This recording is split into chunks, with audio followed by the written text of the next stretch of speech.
Friends, अर्चूस किचनमध्ये तुमचं सगळ्यांचं स्वागत आहे. तर कशा आहात तुम्ही सगळे? तर आज छान मस्त रेसिपी तुमच्यासोबत शेअर करणार आहे. एकदम सगळ्यांना आवडणारी, मुलांना आता कसं स्कूल चालू वगैरे झालेले आहे, तर काय द्यायचं काय नाही त्यांना असं चटपटीत थोडंसं काहीतरी खायला पाहिजे असतं. आणि सारखं सारखं स्नॅक्स पण आपण बाहेरचे देऊ शकत नाही त्यांना.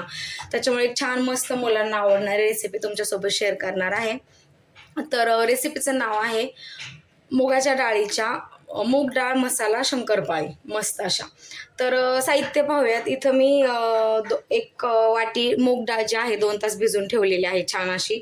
1 वाटी जे आहे गव्हाचं पीठ घेतलेलं आहे, थोडंसं चिली फ्लेक्स, 1 वाटी रवा, अर्धी वाटी हे ना मैदा आहे. म्हणजे तुम्ही ऑप्शनल आहे, तांदळाचं कॉर्नफ्लॉवर पण घेऊ शकता तुम्ही. इथं थोडीशी कोथिंबीर कट केलेली, जिरा, हळद, चवीनुसार मीठ आणि इथं तूप घेतलेलं आहे, जे मी गरम करून घेतलेले. तूप आपण याच्यासाठी, कारण की आपण करंजीसाठी जे नाही का असं साठा बनवतो त्याचा, कॉर्नफ्लॉवर किंवा मैदा घेऊन ते मिक्स करून तुपामध्ये, तर तशा प्रकारे आपल्याला साठा त्याचा बनवायचा आहे ना, त्याच्यामुळे इथं मी तूप घेतलेलं आहे.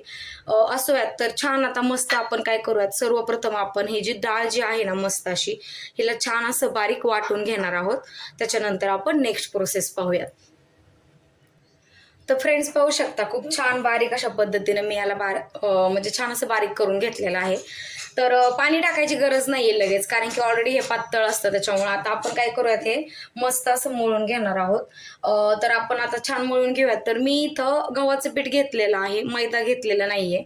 ऑप्शनल आहे, तुम्ही मैदा पण घेऊ शकता, त्याने पण छान होतात. बट तुम्ही ना गव्हाच्या पिठाचे ट्राय करून पहा, खूप मस्त आणि छान होतात आणि जरा हेल्दी पण राहतात.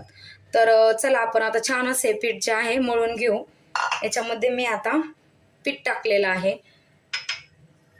थोडेसे जिरे, जे आपण डाळ बारीक करून घेतलेले आहे ना त्याच्यातच, चवीनुसार मीठ, थोडीशी हळद,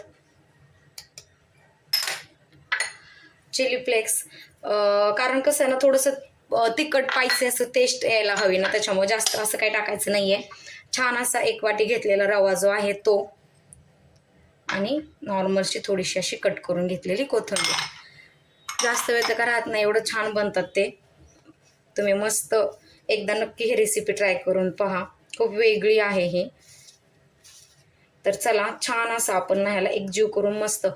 इथं काय होईल, जर माझ्याकडून मला असं वाटलं ना की जरा थोडं, आपल्याला अंदाज तर येतोच त्या गोष्टींचा की पातळ होते, आपल्याला पातळ करायचं नाहीये हे पीठ. आपल्याला जे पीठ आहे छान असं घट्ट गोळा करून घ्यायचा आहे याचा. तर जसं पाणी तर लागणारच नाही शक्यतो, पण जर वाटलं की ते सैलसर होतंय, थोडंसं लूज पडतंय, तर तुम्ही त्याच्यामध्ये आणखीनही पीठ वरतून ॲड करू शकता. आता मला गरज नाही आहे, कारण की माझं ऑलरेडी सगळं व्यवस्थित परफेक्ट बनतंय ते, त्याच्यामुळं मला वरून पाण्याची गरज पडत नाही आहे आणि नाही पीठ टाकावं लागतं याच्यात. तर असं छान असा मस्त आता गोळा मळून घेऊया. आणि एक महत्त्वाचं याच्यामध्ये आपलं टाकायचं राहिलं, सॉरी, साहित्य दाखवायचं लक्षात नाही माझ्या.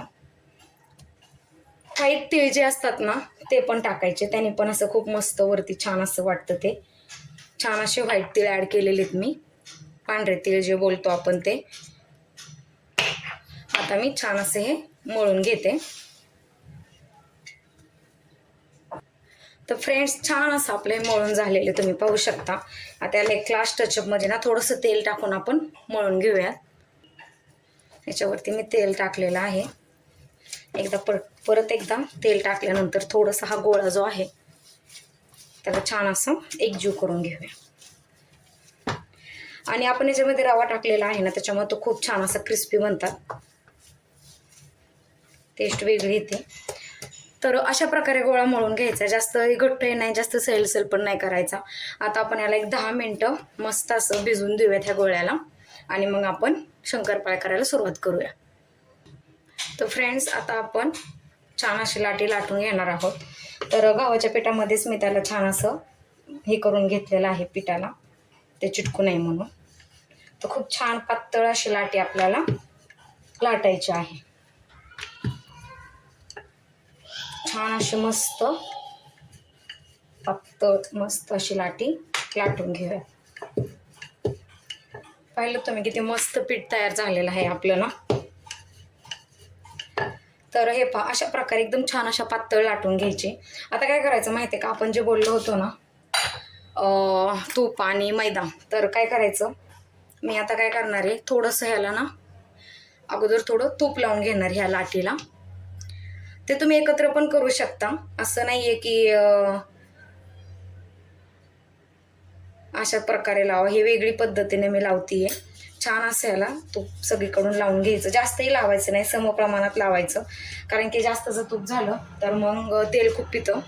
आणि याच्यावर ना असं वरतून नॉर्मलसा अशा प्रकारे मैदा टाकून द्यायचा थोडासा.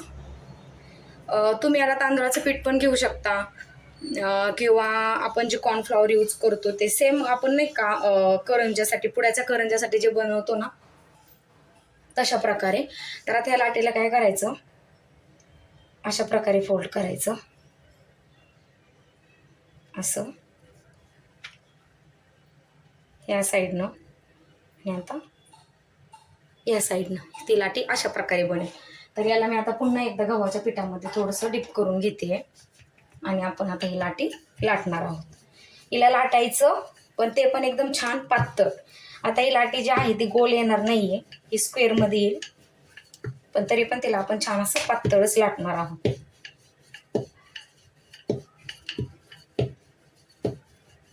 मस्त अशी छान पातळ लाटून घेऊयात. तर ऑलरेडी छान अशी पातळ लाटी लाटून झालेली आहे, तुम्हाला दिसत असेल. आता याच्यावरतून अजून एकदा थोडंसं तूप टाकणार आहोत.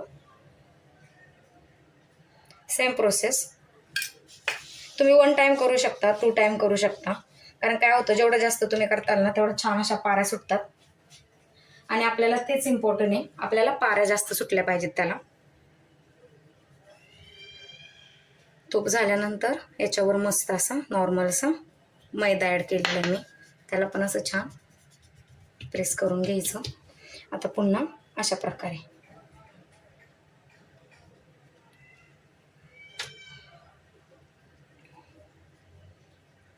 या साईडनं.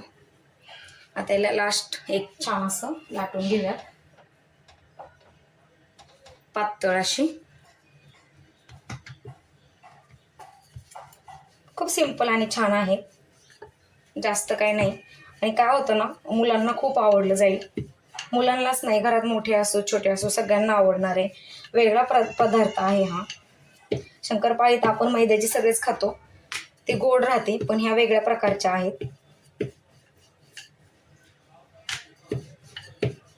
तर छान असं पातळ लाटी जी आहे स्क्वेअरमध्येच लाटून झालेली आहे, तुम्ही पाहू शकता.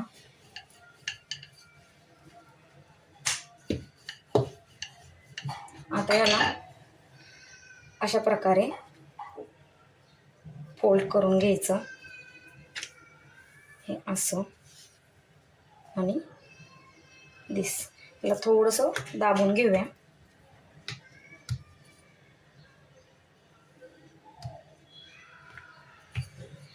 थोडंसं याच्यावरती लाटी मारून घेऊ, थोडंसं लाटणं मारायचं. आता हे अशा प्रकारे लाटून घ्यायचं आहे आपल्याला.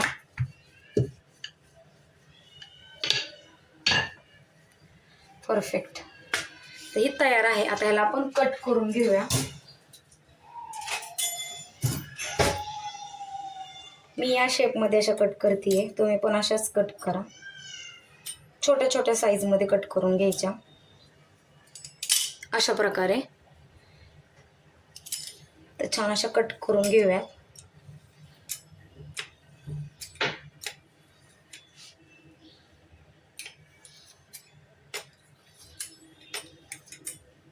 मस्त.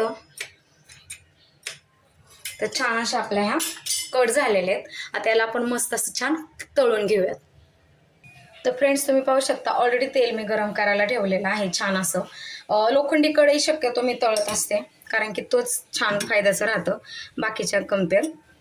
तर छान असं तेल गरम झाले का चेक करूयात आपण. एक छोटासा पिठाचा गोळा जो आहे तो टाकून पाहूया. तर तेल आपलं छान असं गरम झालेलं आहे. तर आता याच्यामध्ये आपण शंकरपाळ्या सोडायला सुरुवात करूया.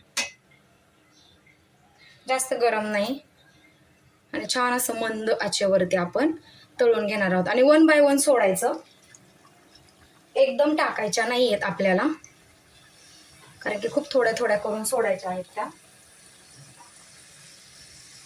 एक एक एक एक करून. आणि लगेच त्याला आपल्याला हलवायचं नाहीये, जराशा त्या होऊन द्यायच्या आहेत.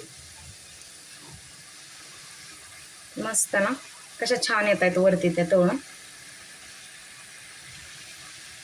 पाहू शकता तुम्ही. लगेच आपल्याला याच्यामध्ये काही चमचा वगैरे टाकायचं नाहीये, जरा त्यांना होऊन देऊया.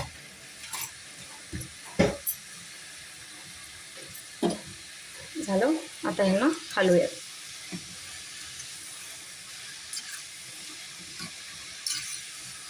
आपण जे हे केलं होतं पाहू शकता तुम्ही, किती छान अशा पाऱ्या सुटायला लागल्यात त्याला, क्रिस्पनेस.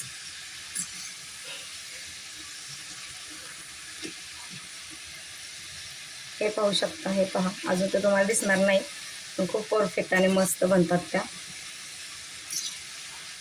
छान व्यवस्थित एकदम गोल्डन करून घ्यायच्या त्यांना सगळ्या सेम पद्धतीनं.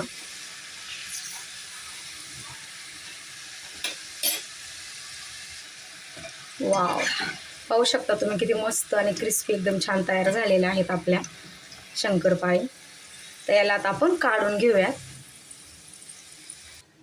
तर फ्रेंड्स, तयार आहेत आपल्या मूग डाळीच्या मस्त मूग डाळ मसाला शंकरपाळी.